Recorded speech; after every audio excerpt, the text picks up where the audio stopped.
What's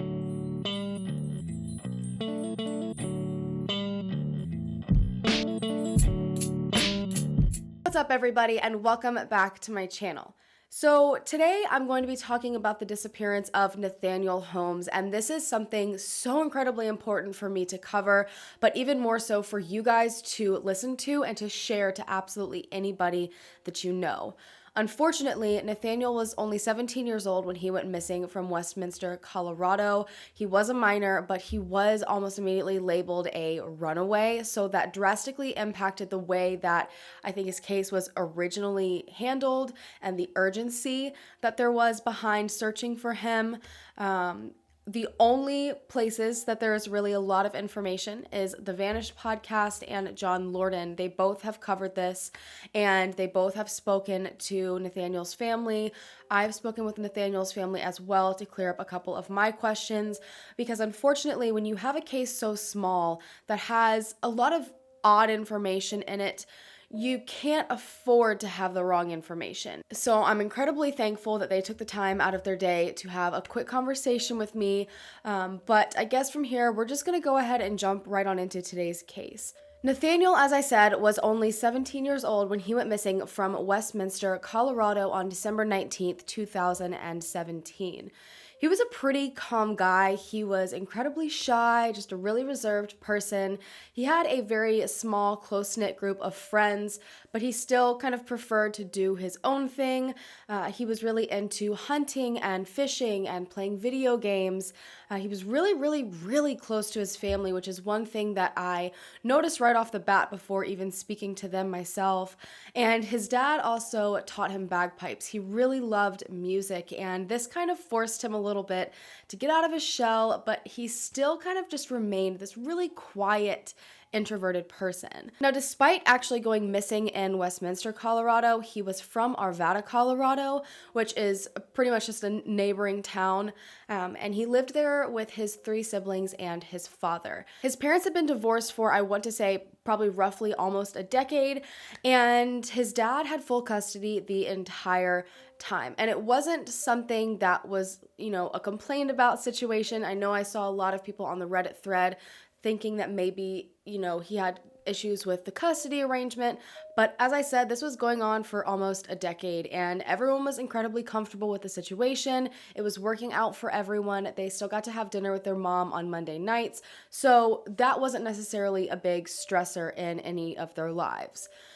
But Nathaniel was still having a few issues. He had been attending a regular high school, and his grades started to kind of fall behind. And when he was confronted about this by his father, he basically just said that the classes were too big, everything was going too slow, so he got bored, and therefore he didn't do his work. And it was just kind of this cycle where he just was not being mentally stimulated the way that he needed to be, so he asked if he could actually start doing an online school program. He figured this would be a good idea because he could go at his own pace, and his dad reminded him, this is something that takes a lot of self-discipline. You really have to push yourself to finish these because there is no teacher there to say, hey, get your work done. But Nathaniel really believed it would be a great idea. So he did that for about a semester, but it quickly became apparent that it was not working out the way that either of them really intended. He still was not getting any better grades. It became obvious that he needed to be back in some sort of structured environment, but the typical public school wasn't really going to cut it. So there was a school called Hidden Lake High School in Westminster, Colorado, and this was technically an alternative school, and basically it was supposed to be smaller classes, and they were really hands-on, at least they were supposed to be. They promised to help him get his credits fast. They promised all of these things, and unfortunately, with a school like that, there's a lot of different types of students that go there. There could be students, again, that just have an issue with, the pace of regular public schooling. There are also a lot of kids there that are troubled, and this ended up being a very interesting environment. And Nathaniel had really wanted to go to this particular school because a few of his friends had actually transferred to this high school. So it wouldn't be like an entirely new start. He would know a handful of people. But again, things seemed off. He only ended up going to this school for 5 weeks before he disappeared, and it didn't seem to be a great time from start to finish. According to his sister Hannah, he started seeming a little depressed. He didn't seem to really enjoy going there. His dad seems to think it's a mixture of, not just the kids that he was around, but also the teachers. It just wasn't a good fit. He wasn't getting the structure that they originally believed he was going to. So it just was not a good environment. And on top of that, he had had some other small issues going on in his personal life as well. He had broken his phone a few months before, so he was out of a phone. He also lost his car. I think he got into a small fender bender, and then between that and the grades he was getting, his dad took his car away from him for a little bit. His dad said this was not something that bothered him way too much. He was obviously upset, like most teenagers would be, but it wasn't something that seemed to be the end of the world for him. He still went to school, he still saw his friends, he also had an iPad at home, he was still able to use that and contact anyone that he needed to. So while it was kind of an inconvenient situation, he was really the kind of person that knew eventually he would get all those things back and it wouldn't be a problem. He was still living just fine. But one thing that I do find worth mentioning is that you really never know what's going through someone's head. We've seen in multiple different cases, and I know in my personal life I've seen multiple times, you can think you might know how someone is handling a situation, and it's not always exactly as you believe. So there is always a possibility that these things upset him a lot more than everyone believed that they did, and he just didn't share that with anyone. But from the people that know him best, they said these things really didn't affect him that bad. But then the day before he disappeared, something happened that was pretty far out of character for Nathaniel. Because he didn't have his car, his dad or his mom would drive him to and from school, and on this particular day, it was a Monday, his dad came to pick him up, and it seemed very obvious that he had taken some type of drug. He was not himself. He was acting incredibly loopy, and after talking to Nathaniel for a little bit, he figured out that Nathaniel had taken a Xanax, and Nathaniel said he got this from school, so someone at school gave this to him, or he bought this from someone at school, and he told his dad that he had never done anything like this before, and that he was not a fan of it and didn't want to do it again. Now, keep in mind, we can't know 100% if this is the truth, because no kid really wants to be caught using drugs, but his dad said in all the times that he spent with him, which was quite often, including his siblings, he never had been in this sort of state before. This was definitely something new for him. When his dad was trying to figure out, who gave him these drugs and get to the bottom of it, Nathaniel was really, really reluctant to tell him anything and said that he didn't want anyone to harm his family. He was particularly worried about his little brother, who I think was 14 at the time that he went missing. So it was Monday night. They were supposed to go to their mom's for dinner, and because Nathaniel was really out of it, his dad decided to have him stay the night at his mom's house because Nathaniel's dad worked Monday nights, and he wanted to make sure someone had an eye on him at all times to make sure he was safe. And this was, again, something new that Nathaniel didn't ever really do. He had not stayed the night with his mom for about 9 years. So again, he wasn't upset about this. It was just a change of pace on top of all the other things that seemed to be changing in his life. Apparently, at some point in the night, Nathaniel's mom found a few more pills on him and took them away. And he apparently seemed very concerned about their monetary value, which leads me to believe he maybe owed someone money for them still. I think it's a huge possibility someone maybe convinced him to sell them throughout the school for them. So maybe he was holding on to these drugs and, losing them meant he lost that person's money. But keep in mind, that is just kind of an assumption. All we know is that he was worried about the monetary value of these pills. But he spent the night there. He apparently was in and out of sleep. The Xanax was really affecting him. And then the next day he woke up and he was okay. He was in a fine mood. He wasn't the happiest. He had gotten caught using drugs the day before, but there wasn't anything that appeared to be immediately or urgently wrong. So his mom was supposed to take him to school that morning, and she lived about 20 minutes away from where he lived with his dad. And he had apparently forgotten a blue folder that he needed for math at his dad's house. So his mom drove him over to his dad's house, and he went in to grab the folder. His sister saw him, and she said that he was, still in a pretty typical mood, a little bit irritated because he knew he was in trouble. His dad told him that they were going to continue their conversation about the drug situation later on that night.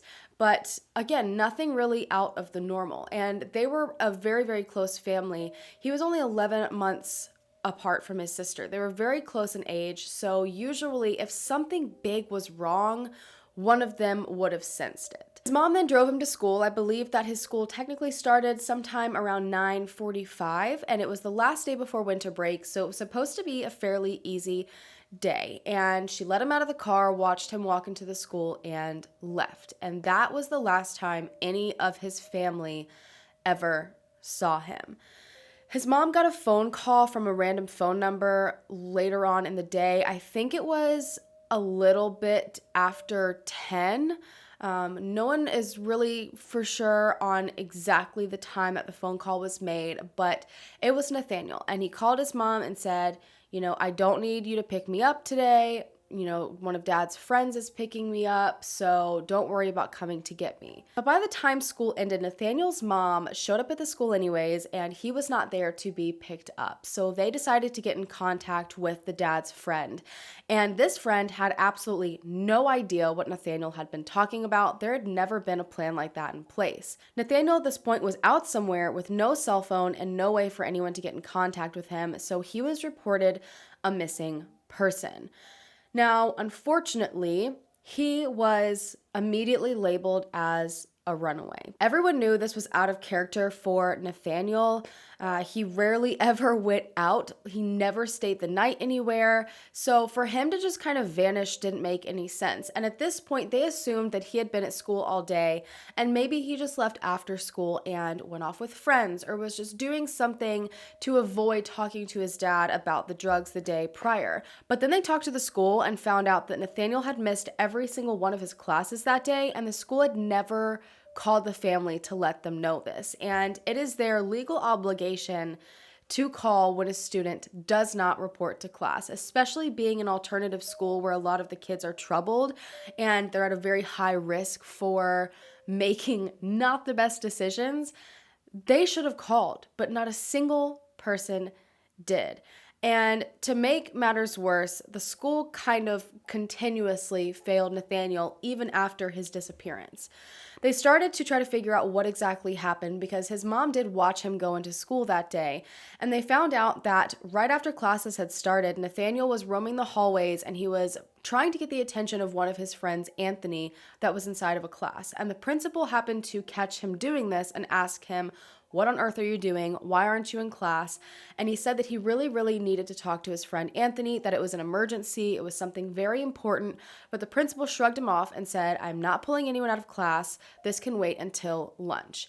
And he basically just walked off. He never checked to make sure that Nathaniel got back to his class, and he also didn't ask what this emergency was when Nathaniel was clearly in some sort of distress. He seemed to completely blow it off like it was nothing. And sometime around this point, Nathaniel headed out the door and left. Now, again, the school had been promised to be high security and all sorts of things, but they apparently didn't even have cameras. And that is one bit of it misinformation I think that's going around, that he just wasn't spotted on any security cameras. There actually weren't any cameras at all. I have seen that there was a security guard as well, and the security guard didn't see him leave, but it was supposed to be a pretty locked up, enclosed campus, but somehow he got off campus and not a single adult in the school saw. Now, I know that one of his friends did actually end up seeing him leave, but they kind of brushed it off as him just skipping class because that's not something that's very untypical. So no one really thought much of it. He then walked about 1 or 2 blocks to the east where there is a library that has a park right outside. And this is where he ended up borrowing someone's phone to call his mom. And this was the only phone call that he made. So he didn't call anyone to meet up with him. He didn't call anyone to give him a ride.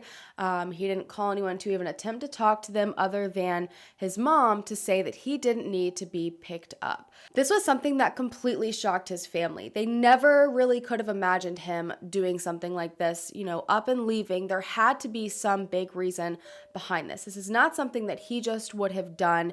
It was only a week before Christmas. It was just bizarre, and they couldn't seem to find out what on earth could have happened.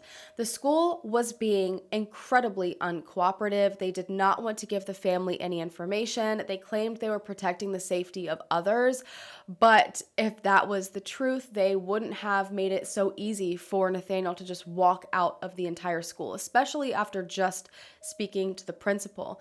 And even Nathaniel's dad confronted the principal about the drugs that his son bought at their school the day before, and the principal didn't care really at all. He was not shocked, not surprised. He said that was a common thing that happened there. It seemed like there was no structure in the school whatsoever. The school was supposed to be more strict and guided and supervised, and it appeared to be the exact opposite. And to make matters more frustrating, the school would open up like every couple of weeks and give them just like a tiny bit of information, and then they'd go back and they wouldn't want to say anything. And then a couple weeks later, they'd give a little bit more information, and then they wouldn't want to say anything. It was just horrible. And Nathaniel's mom and dad had to get on the school for them to give them any sort of information. And that is an incredibly defeating feeling. He appeared completely fine to his whole entire family before he went to school. And then the second he got to school, all of a sudden he ran into an emergency. He had just done drugs the day before at school. Something within that school was just not a good situation. And it's not a coincidence, I think, that he disappeared from the school. Now, unfortunately, again, because he was labeled as a missing runaway, there's not a lot of insight when it comes to what exactly was done at the beginning of this investigation. I personally have looked onto Google Maps to try to figure out where on earth he could have possibly been going. And there are so many businesses surrounding Hidden Lake High School. And I feel like if any sort of security footage on any of these places would have been checked, there would have been at least some clue as to what direction he was going, who he might have been with, if he was alone, but unfortunately, no one really knows if any of the footage was checked. There's also a light rail station a couple of blocks away. I'm not sure if it was running at the time. His dad isn't sure if it was running at the time, but that could have been a huge possibility if it was up and running. But there were literally no clues left behind. His family decided to turn to his friends to ask for any sort of information on what might have happened, and none of them seemed to know where on earth he would have gone or what could have been going on to make him possibly upset. And they specifically wanted to talk to Anthony because Anthony is who he wanted to talk to, and apparently it was an emergency. But Anthony said he had absolutely no idea what Nathaniel could have possibly wanted to talk to him about to pull him out of class for. Nothing just seemed to add up at all, because if Nathaniel was planning to run away, his family doesn't think he would have made it a point to come home that day, get his folder, do any of that. And he also left every single thing of his behind. Before he left for school that day, his dad made sure his pockets were empty, that he had no drugs, that he had no money to buy drugs, so he had absolutely no money on him that day. He also did not have his ID on him, and we already know he didn't have a cell phone, so he literally just went to school with his school supplies, and that's it. So there basically are no signs at all that he had been planning to run away. His friends were helpful at first. Hannah would keep constant contact with them just in case they remembered something, or, would ask them to help share posts on Facebook or put up flyers, and they did for a while, but they were still very reserved when speaking to her, and then finally they just completely cut off all communication. His sister said, and this is something that really stuck out to me, that if you really cared about your best friend and you were really wanting to bring this person home, you wouldn't completely cut off all communication. And it's not like they were asking these people to do crazy out there things every single day. It's just the smallest things like sharing a Facebook post. So it's very odd to me that they wanted to completely cease all contact and, pretty much have nothing to do with Nathaniel's disappearance anymore. I also have no idea if authorities ever questioned these friends themselves. It is about time for their graduation at this point, so I'm hoping if they do have any sort of information, they're more willing to come forward. Their lives are going to change a bit. They're not going to necessarily be around the same people all the time anymore in about a month and a half. Either way, they had nothing to go off of. There were handfuls of leads, but not a single thing took them in the right direction. They did know that Nathaniel had one friend that lived in downtown Arvada, and this was in the old town area of Arvada. It's kind of like a small shopping center. There's a library, there's a church that has an outreach program, and apparently Nathaniel would go to this outreach program a lot. So basically this church would make food and give, young adults a place to kind of hang out, to keep them out of trouble, I guess. And he would go there a lot with his friends. There was kind of a big mixture of people down there. There were some homeless people that would attend this. When his family went down to this area looking around, a lot of people down there knew him by name. There were some of them that claimed that they saw him before his disappearance, but there were also people that swore up and down they saw him afterwards. But unfortunately, that is not something that can necessarily be confirmed. So his family started to wonder if maybe he made a friend through this outreach program, and this person maybe was negatively affecting his life, maybe was convincing him to run away, maybe convincing him to use drugs. But the thing about this is that he was not the kind of person to really go out there and make friends on his own. He was so incredibly shy. So while he would go to this outreach program with his friends and he would talk to a few people, he just wasn't the kind of person to randomly make best friends with someone there. And on top of that, a lot of the people that went to this actually told Nathaniel's family that they originally thought he was autistic or something along those lines because he was so quiet and he kind of avoided a lot of the social situations. So while you can't really rule out that he did go down there and possibly make more friends, it just didn't fit with who he was as a person. But just to be on the safe side, they decided to put up missing persons flyers all over this area for Nathaniel. And there was a point in time where some of his posters did get vandalized. That could be just a sick joke, someone's idea of a prank. It could be maybe someone doesn't want anyone to see the person who's missing. It appeared as if, I guess, the face was mainly kind of ripped off of the poster. But again, as with most of this case, we really just don't know. There's essentially no leads in this case. As far as we know, he went to school that day, he had an emergency. When he couldn't talk to his friend, he left, borrowed someone's phone to kind of, I guess, delay someone picking him up is what it sounds like, and then he just went missing. And that is literally all the information that there is in the case. And there's so many theories that I don't even know really where to begin. I mean, his dad alone listed off like 7 to 10 theories when I was on the phone. And unfortunately, I feel like that's just what happens when you have a case with this little information. It leaves you with so much room to kind of branch off in so many different directions. If he were to have run away, he wouldn't have had anywhere to go or anyone to go to. He had no biological aunts or uncles. He took absolutely nothing with him at all. One thing that his dad said stuck out was that after this whole drug situation, he seemed very concerned for his little brother's safety and just his family's safety in general. I personally wonder if maybe when the drugs were taken by his mom, if he owed that money or those drugs to someone, and now he realized he had no money to pay them back, and he feared maybe for his safety, maybe for his family's safety, maybe he thought the best thing he could possibly do to protect everyone would be to run away. But on that note, it's been over a year at this point, and I feel like it would have been incredibly difficult for him to achieve being away this long on his own, and B, I almost feel as if at this point he would have come back.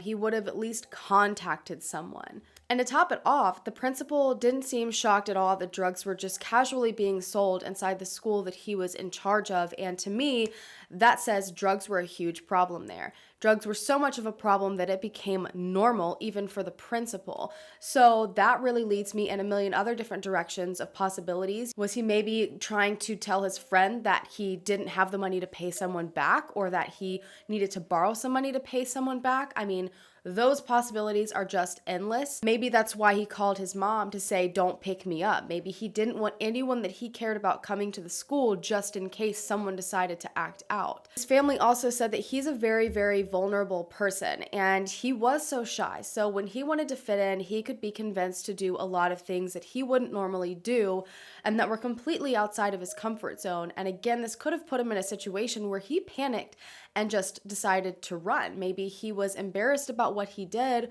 or something was going through his mind. I know his dad said when he found out that Nathaniel had taken drugs that day, it was obvious Nathaniel was incredibly disappointed in himself.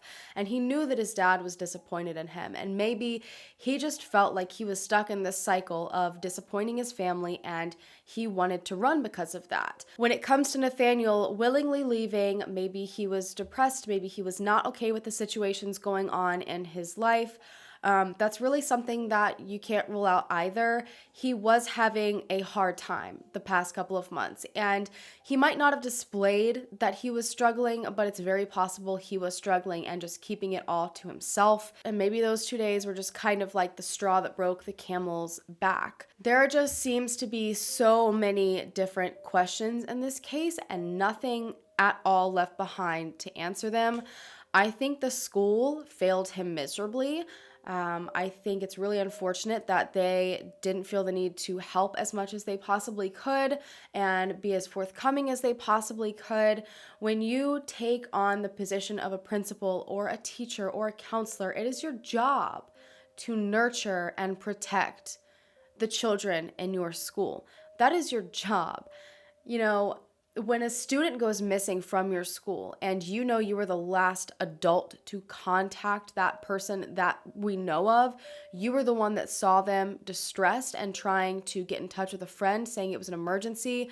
I think the principal failed him by letting him just walk away, by not asking him if something was wrong, by allowing him to walk off wherever he wanted. Honestly, I think that's why they probably aren't helping. I think the principal knows that he messed up, and that's probably why he's very reluctant to be of any sort of assistance. Something about the school just does not sit well with me at all. I feel like everything was fine that morning, and then he got to school and something happened. I mean, multiple things seemed to happen.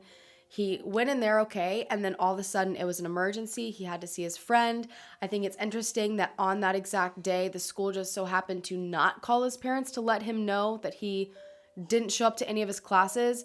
They had a couple of other instances where they had to call the family to say he didn't show up to a class, and they successfully did it all those times. So I wonder what on earth happened this time. Then the fact that the principal is so reluctant to help, I just feel like there are a lot of issues in the school that the principal may know about and does not want to admit to. That's just my pure speculation. I don't know that to be fact, but based on all the information and the reluctance of the principal, I'm sure there might be multiple underlying issues that he knows could be at the root of this problem. Whatever Nathaniel wanted to say to his friend that day is crucial to whatever happened next. And there's oftentimes underlying things maybe that someone has said before that are connected that we didn't really think of, and I really hope his friends have sat down long and hard and thought about what it could possibly be that was bothering Nathaniel.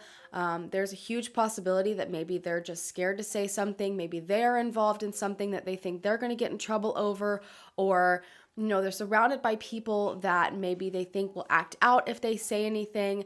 And honestly, on that note, I want to make it incredibly clear that you can submit anonymous tips in on cases, and I will have the exact location linked down below in the description box.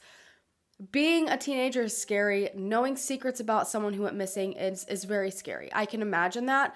But there's not a doubt in my mind that one of those teenagers, one of those friends of Nathaniel's, has some sort of idea as to what exactly was going on at the time.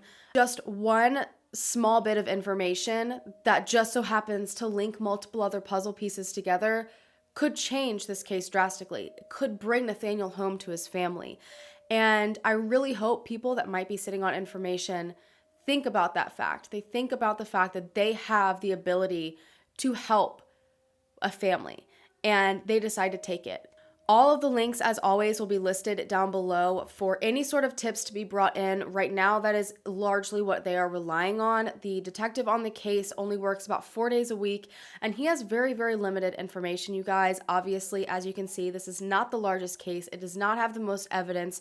There's just a general idea of what happened, and then a whole bunch of question marks after that. So this case is relying on the public. This case is relying on someone that might have seen him, someone that might have hung out with him, maybe someone that saw him in the homeless population kind of laying low, or maybe someone that saw him staying with a friend and didn't think much about it. The smallest thing could solve this case. And at this point, that means someone has to bring tips in. There's also a GoFundMe that I will have listed down below. The family uses this for searches, for printing out flyers, anything that they need in order to help and look for Nathaniel.